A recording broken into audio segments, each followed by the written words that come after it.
Problem कहां है? अब सुनो ध्यान से।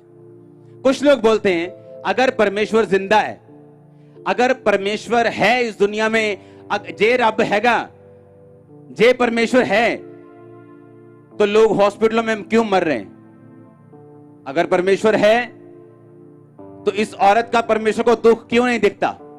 अगर परमेश्वर है तो इस बंदे का परमेश्वर को दिखता नहीं, इसका बेटा मर गया, इसकी बेटी मर गई। अगर परमेश्वर है तो इतने ज्यादा नेगेटिव लोग दुनिया में क्यों हैं? क्यों ऐसे देश भी हैं जहां पर एक थोड़ी सी कमी के लिए, थोड़ी सी रूल तोड़ने के लिए सजाए मौत दे दी जाती है? अगर परमेश्वर है तो कहां है वो, उनको छुड़ाता क्यों नहीं? अगर परमेश्वर है तो क्या उसको दिखता नहीं? हॉस्पिटल में हर 5 मिनट के बाद एक लाश बाहर आ रही है और उस लाश के साथ 15-20 लोग रोते हुए बाहर आ रहे हैं। अगर परमेश्वर है तो वो दया क्यों नहीं करता? वो तरस क्यों नहीं खाता? वो चंगा क्यों नहीं करता? बाइबल कहती उद्धार के लिए मुंह से क्या किया जाता है? होमोलोगियो का मतलब कहता अगर उद्धार चाहिए, हीलिंग चाहिए, डिलीवरेंस चाहिए, आजादी चाहिए, चंगाई चाहिए, कहता तुम्हें मुंह से क्या करना पड़ेगा? किस चीज का? जो चीजें पहले से हो चुकी हैं।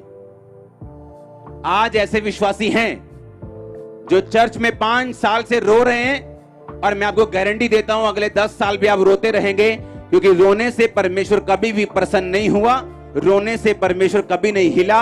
वो जब भी हिला है विश्वास के साथ हिला है।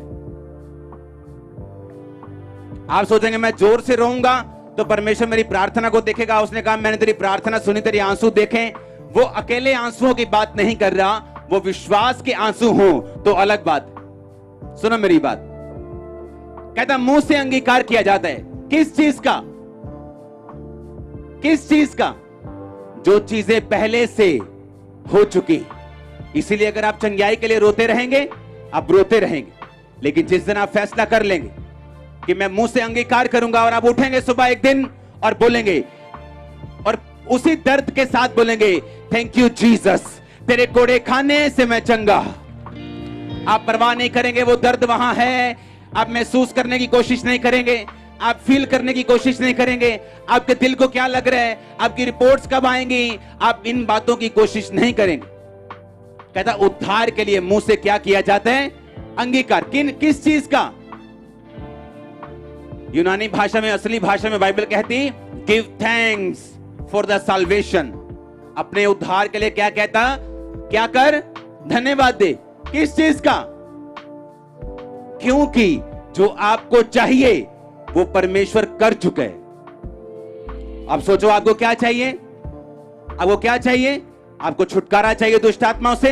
वो कहता मैं कर चुका हूं और मैं तुम्हें अधिकार देता हूं दुष्ट आत्मा को रौंदने का, शत्रु की सारी सामर्थ का, बीमारियों के ऊपर, दुर्बलता की आत्मा के ऊपर, अशुद्ध आत्मा के ऊपर मैं तुम्हें अधिकार देता हूं।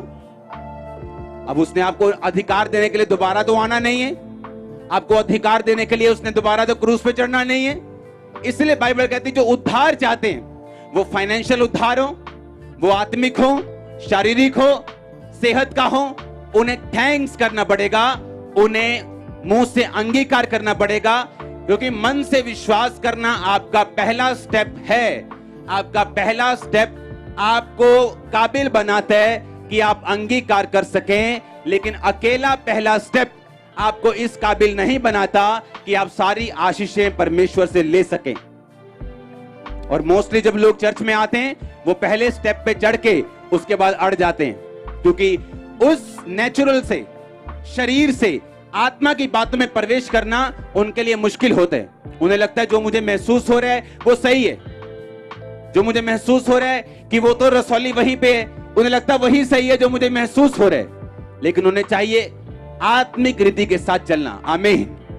और मैं आपको बताता हूं, आपके शरीर की, आपकी सेवकाई की, आपके फाइनेंस का सबसे बड़ा बदलाव तब शुरू होता है जब उसका बदलाव आत्मा में हो चुका होता है।